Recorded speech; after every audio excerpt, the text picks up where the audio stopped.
Welcome to Nanak classes. दोस्तों, Nanak classes के YouTube channel पे आपका स्वागत है। एक बहुत ही शानदार वीडियो आपके सामने प्रस्तुत किया जा रहा है। रीट मुख्य परीक्षा के लिए जो रीट लेवल फर्स्ट के अंदर एक टॉपिक है बड़ा ही शानदार, जिसका नाम है सामाजिक अध्ययन। सामाजिक अध्ययन के अंदर टॉपिक जोड़ दिया मुगल साम्राज्य। हालांकि हो सकता है एक आधा पर्सन आए, दो आए, नहीं आए, लेकिन टॉपिक जोड़ दिया मुगल साम्राज्य, तो जाहिर सी बात है हमें पढ़ना पड़ेगा। मैं इस वीडियो में पूरा कवर कर दूंगा आपको मुगल साम्राज्य, अकबर, आपके हुमायूं, बाबर, हुमायूं, अकबर, जहांगीर, शाहजहां, औरंगजेब से जो भी क्वेश्चन बनते हैं उनको मैं लेके आया हूं। ये क्लास देख लेना। इसके अलावा आपको कुछ भी मुगल साम्राज्य से पढ़ने की जरूरत नहीं पड़ेगी, कोई किताब देखने की जरूरत नहीं है। यहां से वो क्वेश्चन आएगा तो सीधा पुट हो जाएगा। पूरी थ्योरी के साथ बताऊंगा। स्टार्ट करूं मैं। जितने भी रीट लेवल फर्स्ट के विद्यार्थी हैं या कहीं भी मुगल साम्राज्य का नाम आए, वनपाल, वन रक्षक, सीएटी, एलडीसी, सब में, तो वहां वहां ये मुगल साम्राज्य का डंका बजेगा। स्टार्ट करता हूं मैं। टॉप वो 100 क्वेश्चन प्लस पूरी थ्योरी। शेयर करें एक बार जरूर, लाइक शेयर करें। पहला प्रश्न देखो।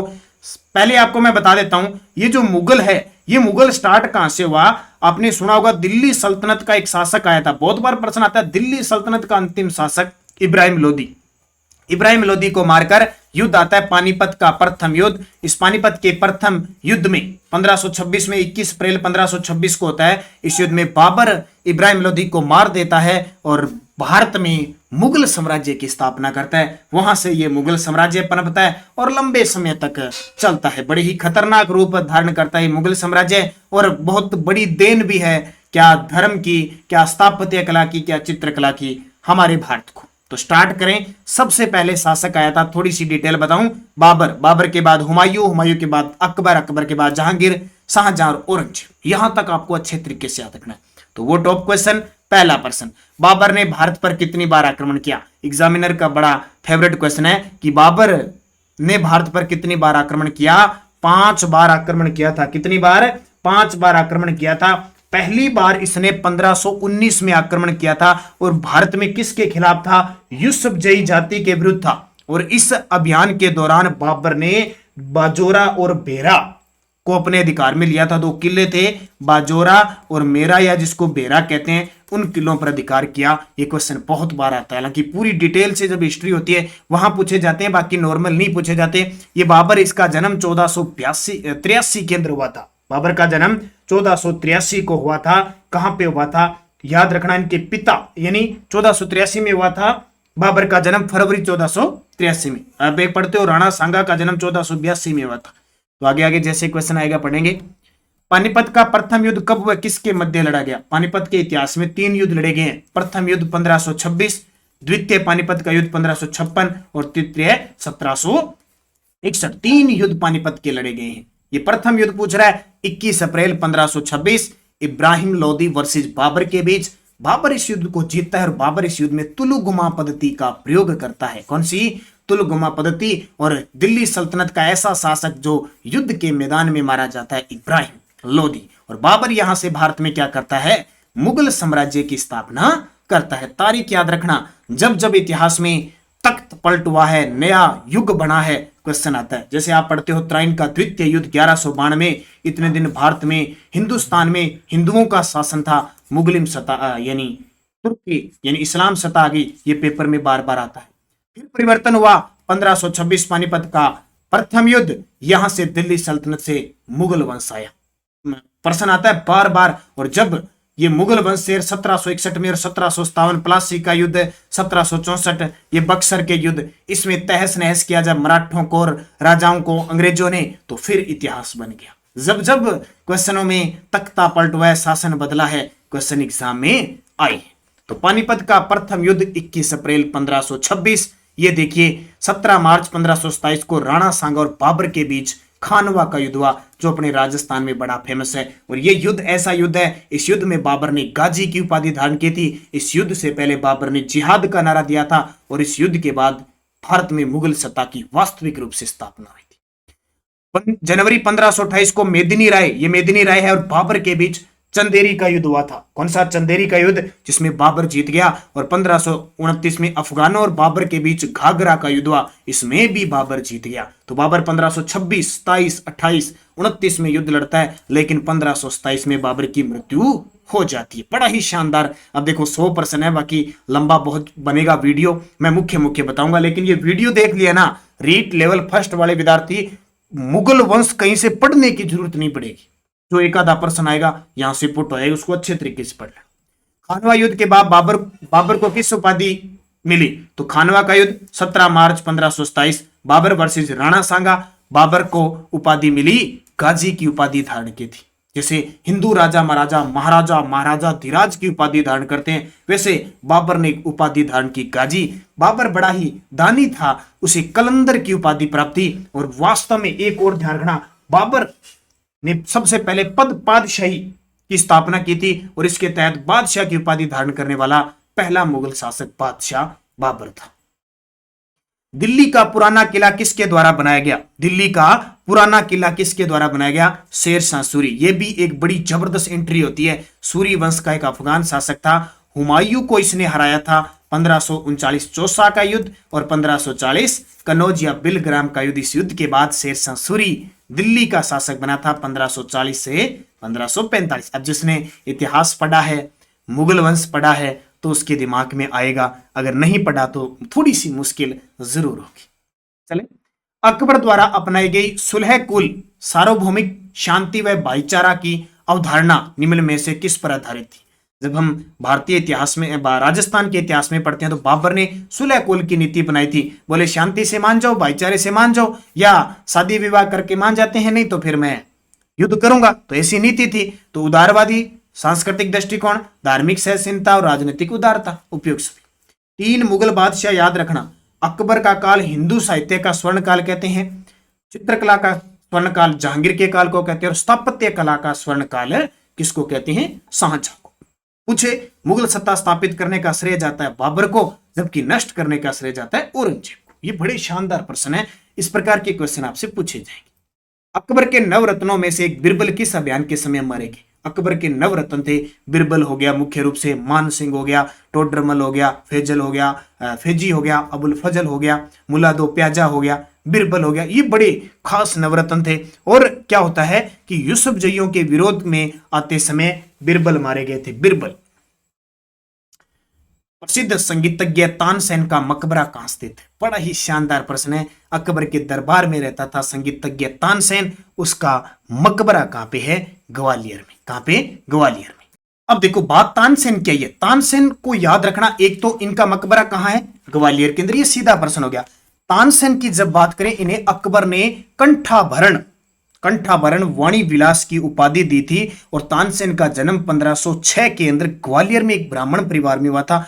इनका नाम पूछा जाता है, वास्तविक असली नाम था इनका रामतनु पांडे। क्या नाम था? रामतनु पांडे इनका नाम था। ये क्वेश्चन पूछा जाता है। अकबर के ये नवरत्न थे। और एक और ध्यान रखना कि अकबर के नवरत्न संगीतज्ञ होने से पहले ये कहां रहते थे? तो रीवा के राजा रामचंद्र के दरबार में रहते थे। ठीक है, ये याद रखना। और एक मजे की बात बताऊं, अभी फर्स्ट ग्रेड का पेपर हुआ कल, उसमें एक क्वेश्चन आया, देखो, हालांकि बहुत गहराई से फर्स्ट ग्रेड के हिसाब से क्या आया कि पिछले हजारों वर्षों में भारत में तानसेन जैसा संगीतज्ञ पैदा नहीं हुआ। पिछले हजारों वर्षों में भारत में तानसेन जैसा संगीतज्ञ पैदा नहीं हुआ। यह किसने कहा था? अबुल फजल ने। ये प्रश्न कल फर्स्ट ग्रेड में आया, ये ध्यान रखना। दिल्ली की प्रसिद्ध जामा मस्जिद का निर्माण किसने करवाया? ये अब आपको अच्छे तरीके से याद रखनी है। स्थापत्य कला की जितनी भी बात है, दिल्ली की जामा मस्जिद है, उसका निर्माण शाहजहां ने करवाया। दिल्ली की जामा मस्जिद का निर्माण शाहजहां ने करवाया था। दिल्ली के लाल किले का निर्माण भी शाहजहां ने करवाया था। और देखेंगे आगे, जैसे आगरा का किला है वो अकबर ने बनवाया था। आगरा का किला, आगरा शहर बसाया था सिकंदर लोदी ने। आगरा का ताजमहल बनाया था शाहजहां ने। बाबर फरगना की गद्दी पर कब बैठा? देखो, बाबर का जन्म तो 1483 के अंदर हुआ था, लेकिन बाबर फरगना की गद्दी पर 1494 में बैठा था। अब पास में इसके ऑप्शन दे दिए, तो जून के अंदर बैठा था। 8 जून 1494 को बाबर फरगना की गद्दी पर बैठा था। ये ध्यान रखना। अगला, बाबर की मृत्यु कब और कहां हुई थी, यह भी बड़ा विचित्र प्रश्न है। बाबर की मृत्यु कहां हुई, 1530 में हुई, है क्लियर है। 26 दिसंबर 1530 को बाबर की मृत्यु हुई। उस समय इनकी आयु थी 48 वर्ष।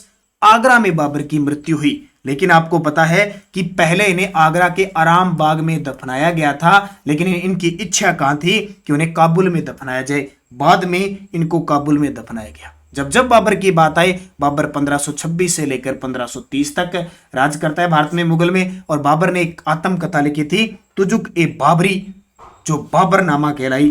बाबरनामा रहीम राम यानी तुजुक ए बाबरी लिखी इसने तुर्की भाषा में। बाद में एक रहीम खान आए थे, अकबर के नवरत्न दरबारी थे, उन्होंने फारसी भाषा में इसका नाम किया, बाबरनामा अनुवाद किया।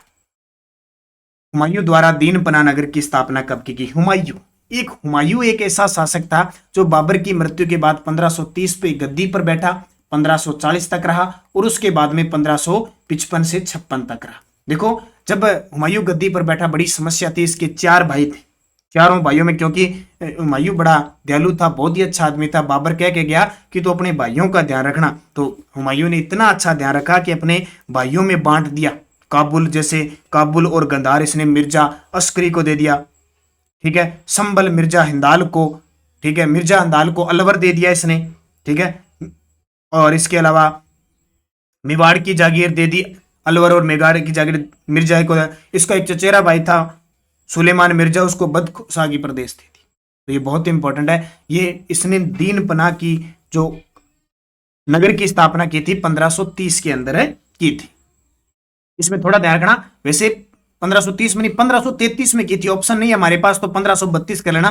1533 में इन्होंने दीन पनाह की स्थापना की थी। और आपको पता है लिवरपूल नाम का एक साहित्यकार आता है, उसने क्या किया, लेनपुन ने कहा हुमायूं जीवन भर लड़खड़ाता रहा और लड़खड़ाने से उसकी मृत्यु होगी। और इसी दीन पनाह की पुस्तकालय की सीढ़ियों से गिरते हुए इसकी मृत्यु होगी। और यह आपको पता है ज्योतिषी में विश्वास करता था हुमायूं, 7 दिन 7 रंग के कपड़े पहनता था।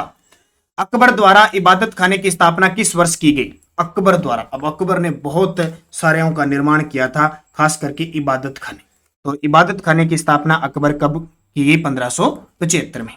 1573 में इसने अकबर ने तीर्थ यात्रा कर हटाया था। 1564 में जजिया कर हटाया था। ये बहुत बड़े काम किए थे अकबर ने।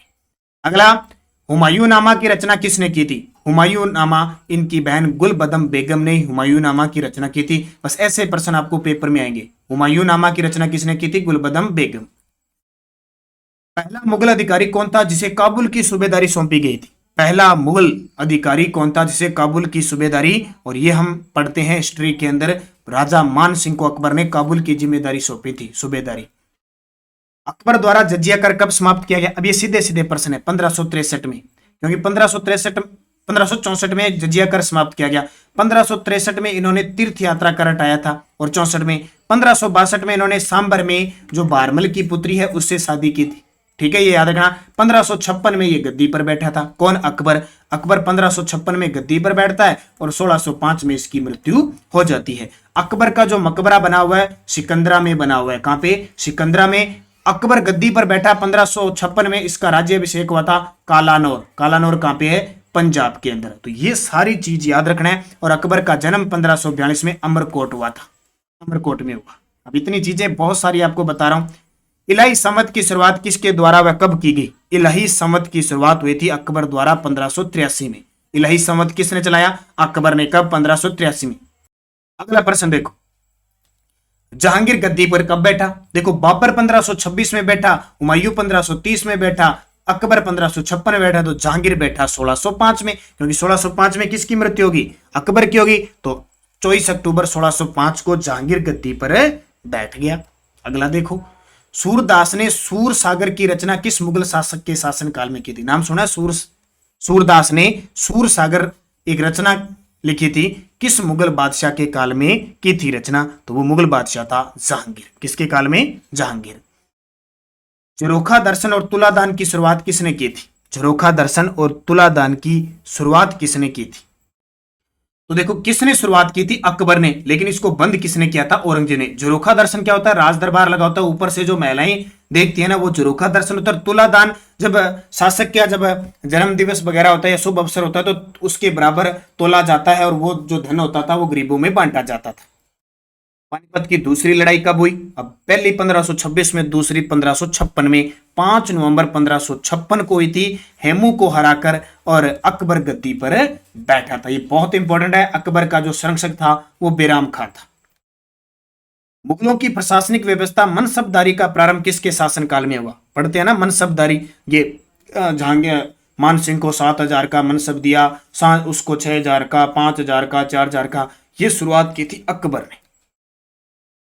जहांगीर का मकबरा कहां बना हुआ? देखो, मुगलों से संबंधित क्या रखना है, इनके एक तो मकबरे याद रखना। जैसे बाबर का कहां था? बाबर का काबुल, हुमायूं का दिल्ली, अकबर का सिकंदरा। 4 नंबर पे आ गया जहांगीर। जहांगीर का मकबरा रावी नदी के किनारे शाहदरा, रावी नदी के किनारे शाहदरा में है। मुगल साम्राज्य के किन शासकों की कब्रें भारत से बाहर बनी है? भारत से बाहर है। देखो, बाबर की काबुल में है, जहांगीर की शाहदरा में है, बाहर है।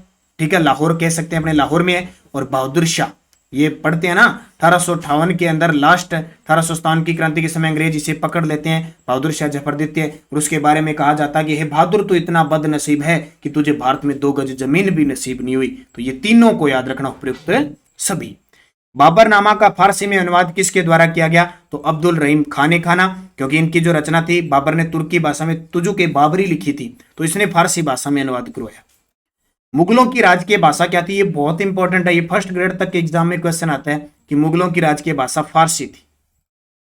मुगल चित्रकारी के इतिहास में मील का पत्थर किस रचना को कहते हैं? मुगल चित्रकारी के इतिहास में मील का पत्थर, ये मील का पत्थर किस रचना को कहा जाता है? रज्जमनामा।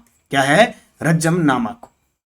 ये प्रश्न पूछा जाता है क्या ये रज्जमनामा? ये महाभारत है, महाभारत का फारसी में अनुवाद किया गया और इसका नाम रज्जमनामा, यानी युद्धों की पुस्तक। बाबर ने किस स्थान से होकर भारत में प्रवेश किया था? बोलो, बाबर भारत में आया था और बाबर ने भारत में किस स्थान से? सीधी सी बात है, इधर पंजाब, क्योंकि उत्तर पश्चिम से आया था, तो ये पंजाब का क्षेत्र था। किस मुगल शासक ने 2 बार शासन किया? किस मुगल शासक ने 2 बार शासन किया? तो आ गया हुमायूं। 1530 में गद्दी पर बैठा, 1540 में शेर शाह सूरी ने बेलीग्राम कनौज के युद्ध में भगा दिया इसको।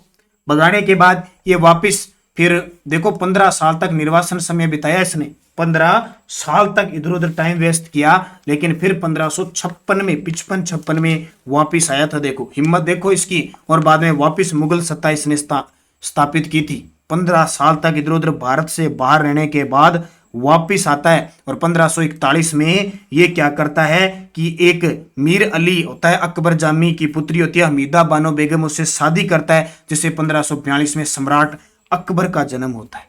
फिर ये 1555 में पंजाब का एक सूरी शासक होता है सिकंदर, उसको पराजित करके दिल्ली की पुनः गद्दी प्राप्त करता है। अगला देखो, किस मुगल सम्राट के काल को हिंदी साहित्य का स्वर्ण काल कहते हैं? उत्तर आएगा अकबर। चित्रकला का जहांगीर, स्थापत्य कला का और स्थापत्य कला का शाहजहां को। मुगल काल का अंतिम शासक कौन था? तो ये प्रश्न तो बेसिक सा ही आता है, बहादुर शाह द्वितीय अंतिम शासक था। अकबर के शासनकाल में भू राजस्व सुधारों के लिए कौन उत्तरदायित्व था? तो नाम आता है टोडरमल जी का। ये राजस्व, ये दीवान था, राजस्व विभाग का दीवान था टोडरमल। और टोडरमल जब भी आता है, इन्होंने जब्ती प्रणाली शुरू की थी। कौन सी जब्ती प्रणाली शुरू की थी? राजा टोडरमल ने एक दहसाला बंदोबस्त होता है, उसकी शुरुआत भी की थी। तो बड़ा ही शानदार प्रश्न है, टोडरमल को अच्छे तरीके से याद रखना है। अकबर ने कंठाभर वाणी की उपाधि किस संगीतज्ञ दी थी? अभी मैंने बताया था, तानसेन को। किसने निसार नामक सिक्के का प्रचलन किया था? किसने निसार नामक सिक्के का प्रचलन किया था? किसने किया था? जहांगीर ने निसार नामक सिक्के का प्रचलन किया। जो इंपॉर्टेंट है वो बता रहा हूं आपको। औरंगजेब ने 1660 ईस्वी में अपने सैन्य अभियान के दौरान पूर्वी भारत में बंगाल का गवर्नर किसे नियुक्त किया था? तो मीर जुमला को। ये औरंगजेब 1658 में गद्दी पर बैठा था ये, और 1707 में इसकी मृत्यु हो जाती है। ये किसके बाद गद्दी पर बैठा? शाहजहां के बीमार होने पर ये गद्दी पर बैठता है। शाहजहां के पुत्र होते हैं दारा शिको, एक सुजा होते हैं, एक मुराद होते हैं। ठीक है। दारा शिकोह के साथ ये सामूगढ़ का दोराई कार ये युद्ध लड़ता है और लास्ट में ये गद्दी पर बैठता है आलमगीर के नाम से, और इसे जिंदा पीर कहा जाता है। इतना खतरनाक था, ठीक है। तो 1658 से 1707 तक राज किया था इसने। औरंगजेब से संबंधित कथनों में से असत्य कथन बताइए। औरंगजेब देखो, इनकी माता का नाम अर्जुमंद बानो बेगम था, बिल्कुल। औरंगजेब को जिंदा पीर कहते थे, बिल्कुल। राहतदारी व पानदारी 2 टैक्स समाप्त किए इसने, बिल्कुल सही है। औरंगजेब को लघु अकबर की उपाधि लेन पुण्य दी, ये गलत है, कोई लघु अकबर की उपाधि इसको नहीं दी। तो डी उत्तर हो जाएगा। बिराम खां अकबर का संरक्षक कब बना? देखो ये बहुत इंपॉर्टेंट है। जब छोटी सी उम्र में हुमायूं की मृत्यु, यानी जब अकबर छोटी सी उम्र का था, 12-13 साल का, ठीक है। देखो 1542 में इसका जन्म हुआ, 1556 में गद्दी पर बैठा, तो उम्र कितनी हुई? 4, और ये एक देख लो 14 साल, 13-14 साल की, पर मुगल बादशाह बन गया अकबर।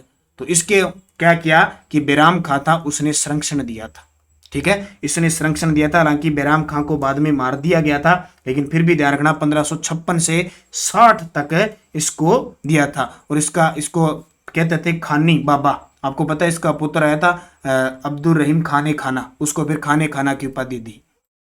पाटन नामक स्थान पर मक्का की यात्रा के दौरान बैराम खां को किसने मारा? आ गया ना प्रश्न। पाटन नामक स्थान पर मक्का की यात्रा पर जा रहा था, उसे मरा दिया मुबारक खां ने। किसने? मुबारक खां ने। इनकी मुबारक खां था, उसको मरवा दिया, क्योंकि सीधी सी बात है, इसके बाद जो चलते रहते अंदर गुटबाजी होती थी, किसी ने मरवा दिया इसको। अकबर ने खानदेश को कब जीता था? अकबर ने खानदेश को 1591 में जीता था। अकबर 1556 में गद्दी पर बैठने का लगातार युद्ध करता रहा। अंतिम इसका अभियान 1601 में असीरगढ़ अभियान था। निम्न में से किसका निर्माण गुजरात विजय के सम्मान में अकबर द्वारा करवाया गया? तो गुजरात विजय के दौरान अकबर ने बुलंद दरवाजा बनवाया था, ये ध्यान रखना। गुजरात विजय के सम्मान में अकबर ने बुलंद दरवाजे का निर्माण करवाया था। आगरा का किला भी अकबर ने बनवाया था, ध्यान रखना। अकबर के शासनकाल में दक्षिण में निम्न में से कौन सा प्रांत मुगल साम्राज्य का हिस्सा नहीं था? तो कौन सा नहीं था? तो किसके समय? तो वो गोलकुंडा नहीं था। दौलताबाद, अहमदनगर, खानदेश इनको जीत लिया, गोलकुंडा नहीं था। अकबर के समय भूमि राजस्व प्रणाली की एक प्रसिद्ध पद्धति आईने ए दस्ताला किसने बनाई थी? आ गया ना। दहसाला पद्धति किसके द्वारा तैयार की गई? टोडरमल। जब्ती प्रणाली और दहसाला, ये जो बंदोबस्त है, इसको अच्छे तरीके से याद रखना, टोडरमल के द्वारा। अकबर को किसने जिल ए इलाही, ईश्वर की छाया, और फर ए इजडी, ईश्वर से निकलने वाली रोशनी कहा? किसने कहा? अबुल फजल ने। आपको पता है इसका पूरा नाम क्या था? जलालुद्दीन मोहम्मद अकबर बादशाह गाजी की उपाधि धारण करके ये गद्दी पर बैठा था। अगला देखो, जहांगीर का जन्म फतेहपुर सीकरी में स्थित शेख सलीम चिश्ती की कुटिया में कब हुआ? देखो वैसे तो मुगल साम्राज्य बहुत बड़ा है, बहुत बड़ा इतिहास है, लेकिन हमारे रीट के हिसाब से एक आधा प्रश्न आना है, इसलिए मेरे हिसाब से मैंने ये जो वीडियो दे दिया आपको, उसके बाहर आप पढ़ना ही नहीं चाहिए, जरूरत ही नहीं पड़ेगी। हाँ, आपके पास नोट्स वगैरह है तो, क्योंकि ज्यादा नोट्स पे भी विश्वास ना किया करो, क्योंकि नोट्सों के चक्कर में आप वीडियो नहीं देखते। अब और स्मार्ट चीजें अगर आपने ये वीडियो देख लिया, आपके कानों में पड़ गया पूरे क्वेश्चन तथ्य के साथ, मैं कहता हूं जरूरत ही नहीं है आपको। लेकिन निरंतर 30 अगस्त 1569 को जहांगीर का जन्म फतेहपुर सीकरी में शेख सलीम चिश्ती की कुटिया में होता। आपको पता है अकबर के पहले संतान नहीं हो रही थी। अकबर ने कहा, सलीम चिश्ती कहा कि मुझे संतान प्राप्त हो जाएगी तो मैं पैदल आऊंगा, कहां पे? ख्वाजा मोइनुद्दीन चिश्ती यानी सलीम चिश्ती या अजमेर दरगाह पे आऊंगा, और 5 बार आया था। जहांगीर के गुरु कौन थे? जहांगीर के गुरु कौन थे? अब्दुल रहीम खाने खाना जहांगीर के गुरु थे। और जहांगीर चित्रकला का गुरु था, क्योंकि चित्रकला कहते हैं कि जहांगीर एक ऐसा इंसान था कि कोई भी चित्र ला दो वो बता देगा बोहें किसने बनाई है, आंखें किसने बनाई है, हाथ किसने बनाए हैं। इतना जबरदस्त चित्रकला का हुनर था। ये भी 1605 में जैसे अकबर की मृत्यु हुई, नूरुद्दीन मोहम्मद जहांगीर बादशाह गाजी की उपाधि से गद्दी पर बैठा। मुगल शासक बनने के बाद जहांगीर ने लोक कल्याण के उद्देश्य से संबंधित कितने आदेशों की घोषणा की थी? 12। आपको पता है ये जहांगीर न्याय के लिए जाना जाता है, और इसने यमुना नदी के किनारे, आगरा से यमुना नदी और आगरा, यहाँ पे एक न्याय सोने की जंजीर लगा दी। कहते इसको जो खड़काएगा पता लग जाएगा किसी को न्याय कीजिए। न्याय के लिए प्रसिद्ध है ये शासक। सीधा प्रश्न आ जाएगा। जहांगीर ने अपनी प्रजा को कौन से नियम का पालन करने के लिए प्रेरित किया था? तो कौन से नियम को पालन करने का था? दस्तूर उल अमल। फारसी भाषा में जहांगीर और विद्रोही राजकुमार खुसरो के बीच कौन सी लड़ाई हुई थी? देखो, ये खुसरो कौन था? ये जहांगीर का पुत्र था। किसका था? जहांगीर का पुत्र था। और खुसरो के चक्कर में आपको पता होगा कि जहांगीर अर्जुन देव जी को मरवा देते हैं। इसे देखो, गुरु थे 5वें गुरु अर्जुन देव जी, ये इनको आशीर्वाद देते हैं और कहते हैं, इतिहास कहता है कि अर्जुन देव जी को मरवाते हैं। हालांकि अर्जुन देव जी संत महात्मा, बहुत बड़े संत महात्मा थे, तो अर्जुन देव जी इन्हें फांसी की सजा देते हैं। तो खुसरो के चक्कर में, खुसरो इसका पुत्र था, ये विद्रोह कर देता है, ठीक है। और इस खुसरो के चक्कर में आपको पता है जो मानबाई होती है, जगन्नाथ कछावा है ना, जो जगन्नाथ कछावा, उसकी पुत्री मानबाई, वो आत्महत्या भी करती है, अपने पुत्र को मरवाती है ये खुसरो को। ये खुसरो के बीच लड़ाई कौन सी होती है? आपको इतना याद रखना, ज्यादा गहराई से मैं चला गया तो बस आप पागल हो जाओगे। बेरोवाल का युद्ध। निम्न में से कौन नूरजहां के गुट का सदस्य नहीं था? ये गुट बना था। ये नूरजहां कौन थी? नाम सुना? नूरजहां, जहांगीर की पत्नी थी नूरजहां। नाम सुना है ना, नूरजहां, जिसको मेहरुनिसा भी कहते थे। इसका वास्तविक नाम मेहरुनिसा था, लेकिन जहांगीर इसको क्या कहता था?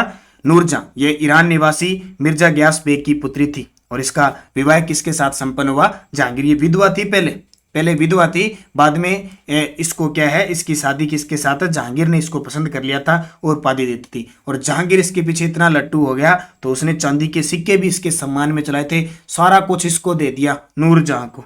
और नूरजहां ने फिर इतना फायदा उठाया कि नूरजहां ने फिर कुछ दिन तक एक गुट बना लिया, एक गुट बना लिया। तो उस गुट के अंदर कौन शामिल नहीं था? तो देखो, जहांगीर इसमें कौन शामिल नहीं था ये पूछ रहा था। जहांगीर शामिल नहीं था, ग्यास बेग थी इसकी मां, आसफ खां भी इसमें शामिल था, खुर्रम भी इसमें शामिल था। खुर्रम सांझा को कहते हैं। और जहांगीर का नाम क्या था? पहले सलीम था। इकबाल नामा ए जहांगीरी किसके द्वारा लिखी गई? इकबाल नामा ए जहांगीरी लिखी गई मोतमेद खां के द्वारा लिखी गई। निम्न में से मुगल शासकों में सर्वप्रथम किसने राजा की आकृति से युक्त सिक्के चलाए थे? किसने राजा की आकृति से युक्त सिक्के बनाए थे? तो वो कौन था? वो था जहांगीर। अगला देखो, जहांगीर के काल में मुगल दरबार में आने वाला प्रथम अंग्रेज कौन था? अब अंग्रेजों की एंट्री होगी, जाहिर सी बात है एग्जाम में आने के चांसेस रहते हैं, क्योंकि जहांगीर मस्त मलंग बंदा था और वो कहते आते जाओ, जो जिसको आना है, मुझे तो कई दिन और टिकना है। इसके चक्कर में वो आता है। सबसे पहले कैप्टन हॉकिंग्स आते हैं, विलियम हॉकिंग्स इससे मिलते हैं, प्रथम अंग्रेज आया था। उसके बाद में फिर ये कई आए थे, कई मिले नहीं थे, और किससे चक्कर? नूरजहां के अनारकली के चक्कर में आके मिलते थे, उससे मिलते थे। उसके बाद में सर टॉम सरो भी आया था, मुलाकात करते हैं अजमेर दुर्ग में। जेम्स प्रथम ने राजदूत के रूप में सर टॉम सरो को कितने समय तक जहांगीर के दरबार में रखा था? जहांगीर के दरबार में 3 वर्ष। क्योंकि होता क्या था कि पहले ये मुगल बादशाह या कोई भी राजा महाराजा सोमरस पीते थे, और सोमरस आपको पता है चांदी या सोने के गिलास में पीते थे। अब अंग्रेज आए, नई नई रानी महारानियों के लिए तो फ्रोक वगैरह लेके आते थे, वो बड़ी खुश होती थी, यार ऐसी क्या फ्रोक है। और राजाओं महाराजाओं को कांच के गिलास में कुछ पिलाते थे सोमरस, और वो कहते अरे यार ये तो बाहर भी दिख रहा है, वो अचंभित होते थे ऐसी चीजें। तो अंग्रेज का हमसे आप सोने चांदी दो, हम आपको कांच देंगे, कांच। तो कांच खरीदने का तरीका यहां से स्टार्ट हो गया, धीरे धीरे व्यापार करते रहे। तो ये जो टॉम सरो है ना, टॉम सरो, ये जहांगीर के दरबार में 3 साल रहा था। एक जोधा अकबर नाटक चलता है, जोधा अकबर चला था कभी, बड़ा शानदार था। उसमें मुगलों की सारी कहानी पता लग जाती है, अकबर की खास करके। निम्न में से कौन सी मुगल चित्रकला की विशेषता नहीं थी? देखो, दरबारी और सांस्कृतिक दृश्य थे, युद्ध के दृश्य थे, पुरानी कथा थी, धार्मिक दृश्य नहीं थे। मराठों को उमरा वर्ग में शामिल करने वाला प्रथम मुगल सम्राट कौन था? जहांगीर। उमरा वर्ग में शामिल करने वाला प्रथम मुगल सम्राट जहांगीर था। अगला देखो, जहांगीर ने अपने दरबार के किस चित्रकार को नादिर उजमा की उपाधि दी थी? तो नादिर ए उजमा की उपाधि दी थी अब्दुल हसन को। किसको? अब्दुल हसन। अब देखो, जो जहांगीर था वो आप चित्रकार था, आप चित्रकार था तो रखेगा किसको? चित्रकारों को। तो खूब सारे इसने चित्रकार रखे थे। उस्ताद मंसूर अब्दुल हसन इसके दरबार में थे। इसने तो उस्ताद मंसूर को नादिर उल उमरा की उपाधि दी थी। इसके अलावा इसको अबुल हसन को नादिर उजमा की उपाधि दी थी। और एक कवि, संस्कृत एक कवि जगन्नाथ थे, उनको पंडित राज की उपाधि दी थी। तो इनके काल को चित्रकला का स्वर्ण काल कहते हैं। मुगल काल के किस चित्रकार को पूर्व का रोफेल कहते हैं? बहुत इंपॉर्टेंट है, ढंग से पढ़ लेना भी। मुगल काल के किस चित्रकार को पूर्व का रोफेल कहा जाता है? बिहजाद को कहा जाता है, बिहजाद को। निम्न में से कौन मुगल सम्राट अकबर के शासनकाल से संबंधित नहीं है? तो देखो, टोडरमल था, फिजी था, अबुल फजल था, ये तो सारे आ गए। और एक और कौन सा रह गया, मुल्ला दो प्याजा, ये भी था। किसके दरबार की बात करें, अकबर के दरबार की। तो देखो अबुल फजल मुगल सम्राट के शासनकाल से समझे, देखो राजा टोडरमल था, फिजी था, अबुल फजल भी था, मुल्ला, सारे ये मेमोरी पता नहीं कहाँ, इसको छोड़ो, इसमें तो सारे हैं। अगर ये ऑप्शन अलग से ये ई नंबर बनाते हैं ममूरी, ये ममूरी नाम का कोई ये नहीं था, ठीक है। बाकी मुल्ला दो प्याजर सारे थे। म्यूर शासन तख्ते हाउस का निर्माण किसने करवाया था, ये बड़ा फेवरेट प्रश्न है। अब स्थापत्य कला का जनक है और किसने बनवाया था, म्यूर शासन यानी तख्ते हाउस का निर्माण किसने करवाया था, शाहजहां ने। और कालांतर में आपको पता है 1739 में नादिर शाह आता है, एक तो कोहिनूर हीरा और इस तख्ते हाउस को उठा के ले जाता है। कौन है, नादिर शाह ले जाता है। किसका बनाया हुआ, शाहजहां का बनाया। शाहजहां कब गद्दी पर बैठा, 1727 में। कब छोड़ी, 1658 में। इसकी मृत्यु पूछ ले कभी तो 1666 करना है, क्योंकि 1658 में जैसे ये बीमार पड़ा औरंगजेब और ये लड़ने लगे और इस शाहजहां को कैद खाने में डाल दिया। मृत्यु इसकी 1666 में होती है। निम्न इतिहासकारों में से किसने अकबर को इस्लाम का शत्रु कहा था, बोले भाई तू इस्लाम का शत्रु है, क्योंकि ज्यादातर इसकी पत्नी थी हिंदू थी, जोधाबाई हरकाबाई जिसको कहते हैं बारमल की, उसकी बातें मानता था। उसको मरियम उजमानी की उपाधि प्राप्त है, जहांगीर ने दी थी। तो वो हिंदुओं की तरफ आ गया, क्योंकि हिंदी साहित्य का स्वर्ण काल कहते हैं अकबर को। तो फिर एक इतिहासकार ने कह दिया यार ये तो इस्लाम का तो शत्रु हो गया। और ये किसने कहा था, बदायूनी ने। ये वही बदायूनी है जिसने हल्दी घाटी को गोगुंदा का युद्ध कहा था। मुगलकालीन प्रशासन में खालिसा किस प्रकार की भूमि को कहते हैं, खालिसा खालसा होता है, ठीक है, खालसा होता है, खालिसा नहीं होता है। खालसा भूमि सरकारी भूमि होती थी, राजकीय भूमि, राजा के अंडर में होता। अकबर द्वारा दीवान ए वजीरात ए कुल नामक पद पर सर्वप्रथम किसे नियुक्त किया गया, अकबर द्वारा दीवान ए वजीरात पर किया गया था मुजफ्फर खान को। अकबर के प्रशासन काल में दीवान ए ब्यूतात का क्या अर्थ होता था, दीवान ए ब्यूतात का क्या अर्थ होता था, कारखानों के आय व्यय का ब्यौरा रखना। हालांकि इतनी इंपॉर्टेंट नहीं है, यहां से बहुत कम चांस है, फिर भी थोड़ा थोड़ा पढ़ लेना, कहीं एक आधा ऐसा ही ना आ जाए। अकबर के शासनकाल में वेतन व जागीर संबंधी कार्यों की देखरेख कौन करता था, वेतन देना, जागीर वगैरह की संभालने की काम होता था दीवान ए तन। निम्न में से कौन औरंगजेब के काल का दीवान था, कौन था दीवान, कौन था औरंगजेब के काल का। औरंगजेब की बात है, औरंगजेब 1658 में गद्दी पर बैठा और 1707 तक था। इसका दीवान था असद खान। अकबर के शासनकाल में सैन्य विभाग के प्रमुख को क्या कहा जाता था, जो सैन्य विभाग होता था मीर बख्शी, किसको, मीर बख्शी कहते थे। मुगल प्रशासन में मुख्य न्यायिक अधिकारी कौन होता था, जो मुख्य न्यायिक अधिकारी होता था वो कौन होता था, काजी उल कुजात, यानी न्याय करने वाला जो मजिस्ट्रेट या न्यायाधीश होता था उसको कहते थे काजी उल कुजात। मुगल काल में तोप खानों के प्रमुख को क्या कहा जाता था, मुगल काल में तोप खाने जो प्रमुख होता था उसको मीर आतिश कहते थे, मीर आतिश। अकबर ने अपने शासनकाल के 24 वर्ष में 1580 में संपूर्ण साम्राज्य को कितने सूबों में बांटा था, 12 सूबों में बांटा था। कितने, 12 सूबों में बांटा था। और एक और बात बता देता हूं, आपसे पूछे कि औरंगजेब के समय सूबे कितने थे, 20 थे, ये प्रश्न आता है पेपर में, ठीक है। अगला देखो, मुगल काल में सर्वाधिक प्रांतों का विकास किसके शासन काल में हुआ, तो सबसे ज्यादा प्रांतों का जो विकास हुआ औरंगजेब, क्योंकि 20 सूबे थे सबसे ज्यादा। मुगल काल में जिले स्तर पर राजस्व वसूलने का कार्य कौन करता था, जिले के स्तर पर, ठीक है, जिले को जैसे विषय कहते थे तो उस पे होता था अमल गुजार। कौन होता था, अमल गुजार। मुगल काल में परगने का प्रमुख जिसका कार्य शांति व्यवस्था बनाए रखना था क्या कहलाता था, जो परगना होता था उसका कार्य, जैसे आज कलेक्टर होता है ना, उसके समय सिक्कदार होता था, परगने का सिक्कदार। अकबर ने जात प्रथा की शुरुआत किस वर्ष की थी, जात प्रथा की शुरुआत की थी 1577 के अंदर। कब, 1577 में। मनसबदारी प्रथा में 2 अस्पा सिंह अस्पा की शुरुआत किस समय हुई थी, 2 अस्पा सिंह अस्पा की शुरुआत किस वर्ष हुई, किसने की थी, जहांगीर ने। मुगलकालीन अर्थव्यवस्था किस पर आधारित थी, तो मुगलकालीन जो अर्थव्यवस्था थी वो किस पर आधारित थी, कृषि पर आधारित थी। उत्तरी भारत में तंबाकू की खेती सर्वप्रथम किसके शासनकाल में शुरू हुई थी, ये बड़ा शानदार प्रश्न है। तो इसका उत्तर क्या हो जाए, जहांगीर ने। देखो खेती भी शुरू की थी इसने, बैन भी इसने लगवा दिया था।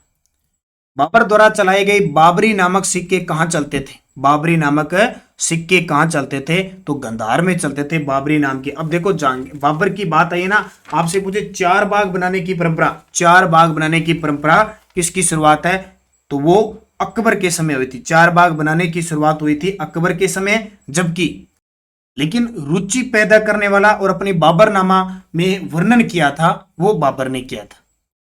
निम्न में से मुस्लिम शिक्षा के केंद्र कौन थे? तो उस समय मुस्लिम शिक्षा, सीधी सी बात है, मुल्तान, लाहौर, आगरा मुगलों के समय थी मुस्लिम शिक्षा तो थी।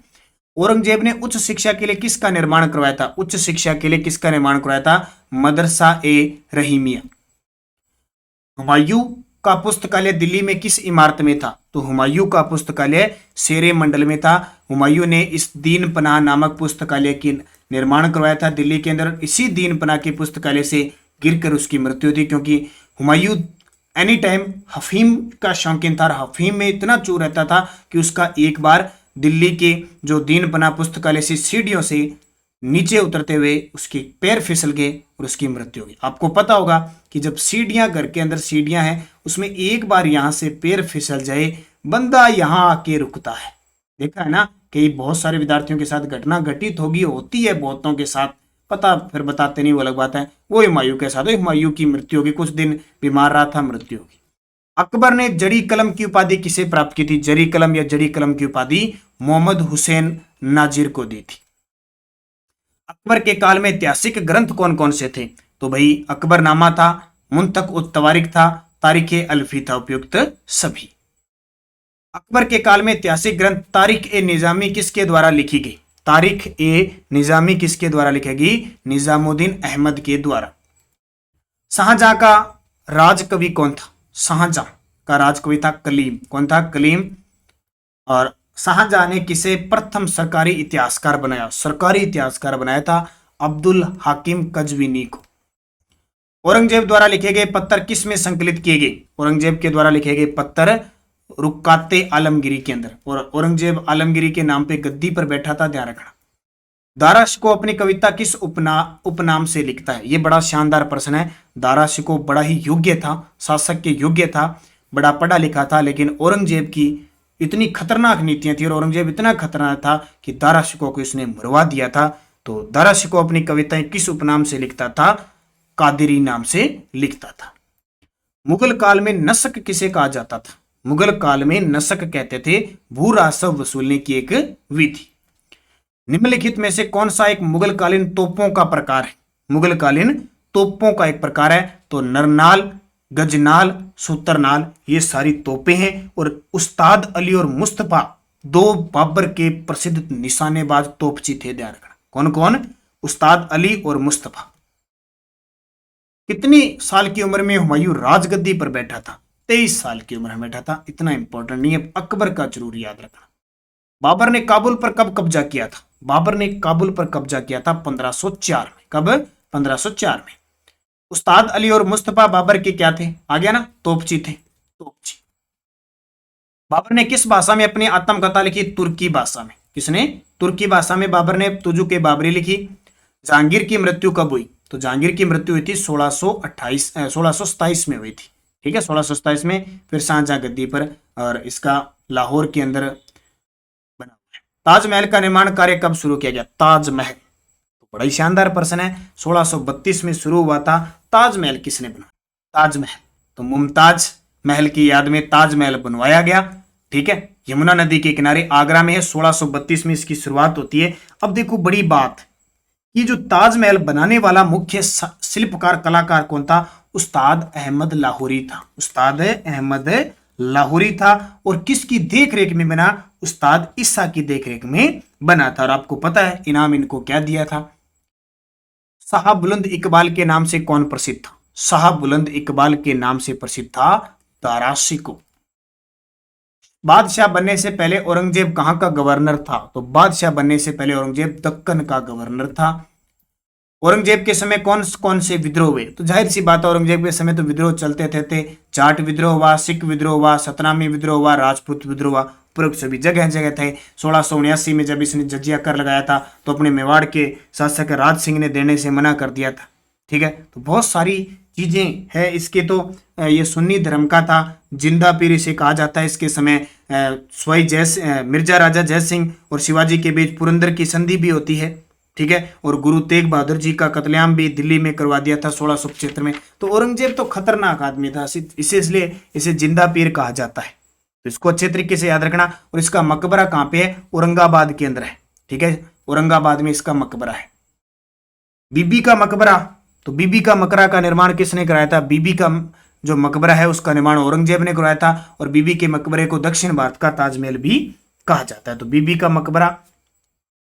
अगला देखो, औरंगजेब ने किसको रहमत अन निसा की उपाधि दी थी? तो औरंगजेब ने दी थी दिलरास बानो बेगम। ये दिलरास बानो बेगम क्या थी? इसकी बेगम थी। कौन थी? दिलरास बानो बेगम, जिसका विवाह औरंगजेब के साथ हुआ था। आज का अंतिम प्रश्न, औरंगजेब द्वारा लड़ा गया प्रथम युद्ध बुंदेला का युद्ध कब लड़ा गया? तो 1635 में, 2 अक्टूबर 1635 को लड़ा गया था। अब इसके बाद जो राजा आते हैं उनको राजा को ज्यादा पढ़ने की जरूरत नहीं है। जो बादशाह आए थे ना, उन बादशाहों को पढ़ने की कोई जरूरत नहीं है। हालांकि मोहम्मद शाह, बहादुर शाह, जहारदार शाह, वो ये रंगीला बादशाह, कई बादशाह थे, ये पेपर में बहुत कम आते हैं। थोड़ा बहुत इनको पढ़ लेना, बाकी जरूरत नहीं है। मुख्य जो शासक थे यही थे। तो आपको पहले तो याद होना चाहिए कौन किसके बाद आया। अच्छे, लगभग मैंने मुख्य आपको चीजें सारी बता दी, इसको पढ़ लेना। पूरे तथ्य भी लगभग मैंने बता दिए जहां से क्वेश्चन पूछने के चांसेस बन जाते हैं। बस आप निरंतर अध्ययन करें, थोड़ा सा इस वीडियो को अच्छे तरीके से देखोगे तो मेरे हिसाब से मुगल बादशाह का क्वेश्चन आपका बाहर नहीं जाता। तो निरंतर अध्ययन करें, अच्छे तरीके से पढ़ें। और हमारी जो भी टेस्ट सीरीज चल रही है आपके लिए इंपॉर्टेंट है, क्योंकि आपकी बहुत ही शानदार रीट लेवल फर्स्ट की एक टेस्ट सीरीज चल रही है। रीट लेवल फर्स्ट के विद्यार्थियों के लिए साप्ताहिक टेस्ट सीरीज है पूरे टॉपिक के अनुसार। तो ये थे महत्वपूर्ण कड़ी के क्वेश्चन।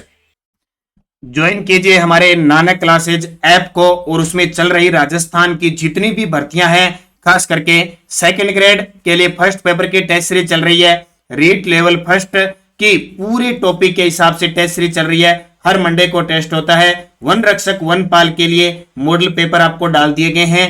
इसके अलावा राजस्थान करंट अफेयर्स की टेस्ट सीरीज चल रही है। जनवरी 2022 से लेकर दिसंबर 2022 तक हर महीने का करंट अफेयर्स टेस्ट के रूप में मिलेगा, प्लस हर महीने की पीडीएफ आपको फ्री मिलेगी, जिसका प्रिंट निकाल सकते हो। आने वाली वन पाल, वन रक्षक, REET, second grade, CAT, LDC, high court LDC, जितने भी एग्जाम है उन सब के लिए। और आपको पता है नानक क्लासेज का जो करंट अफेयर्स है, राजस्थान करंट अफेयर्स 80 से 90% आपको हमारी ये बुक है, इस बुक को भी खरीद लेना। और जल्द ही दीपावली के बाद एक ऑब्जेक्टिव टाइप बुक आ रही है, और रीट के बाद, रीट से जस्ट पहले आपको पूरी फैक्ट के साथ एक वार्षिक अंक बहुत इंपॉर्टेंट मिलने वाली है। तो निरंतर अध्ययन करें, अच्छे तरीके से पढ़े। इसके अलावा देखिए कौन कौन सी टेस्ट सीरीज चल रही है। नानक क्लासेज पर 15 मॉडल पेपर जारी हैं हाईकोर्ट एलडीसी के, और Rajasthan GK test series REET special, REET level first और रीट लेवल सेकंड दोनों के लिए राजस्थान जीके टेस्ट सीरीज शुरू हो चुकी है 14 तारीख से। पूरा सिलेबस देखो, जहां मॉडल पेपर है वहां तो मॉडल पेपर के हिसाब से आ रहे हैं। बाकी जितनी भी हमारी टेस्ट सीरीज है उसमें हमारी स्पेशल सिलेबस की पीडीएफ डाली हुई है फ्री। आप पीडीएफ जरूर देखें, और किस तारीख को कौन सा टेस्ट है, कौन से टॉपिक है, उसको अच्छे तरीके से पढ़ें। और एक सीएटी सीनियर सेकेंडरी यानी 12वीं लेवल की और स्नातक स्तर दोनों टेस्ट सीरीज है। तो इतनी टेस्ट सीरीज आप अच्छे तरीके से बुक हमारी खरीदें। इसके अलावा मैंने बता दी आपको, और एक और सूचना, 9 बजे रोज जो राजस्थान जीके टेस्ट की क्लास आती है, उसकी राजस्थान जीके की टेस्ट सीरीज हर महीने बदली जाती है। 40 रुपए की है ये, हर रोज आपको टॉपिक दिया जाता है। आप निरंतर अध्ययन करें, अच्छे तरीके से पढ़ें। जो भी हमारे चैनल पे टेस्ट सीरीजें चल रही है उसका फायदा उठाएं, क्योंकि आप सेल्फ स्टडी करें। और ये हो रहा है बहुत ही बड़ी बात आपके लिए स्पेशल, कि कोई भी समस्या आपको ऐप में हो, नंबर दे रखे हैं जगह जगह 94 144 23 611। अगर आपने गलत कोर्स ले लिया है या किसी भी वजह से आपको दिक्कत आ रही है, व्हाट्सअप करें, तुरंत अगले एक यानी उसी दिन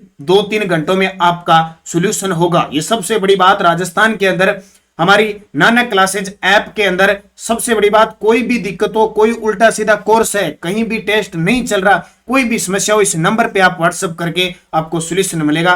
एनी टाइम आपके पास टाइम है, लेकिन टाइम ज्यादा से ज्यादा आप सारे बुद्धिजीवियों 10 से 4 बजे के टाइम में ये सॉल्यूशन आपको मिलता है। तो निरंतर अध्ययन करें, अच्छे तरीके से पढ़ें और अपने लक्ष्य की तरफ आगे बढ़ते जाएं। धन्यवाद। जय हिंद, जय भारत।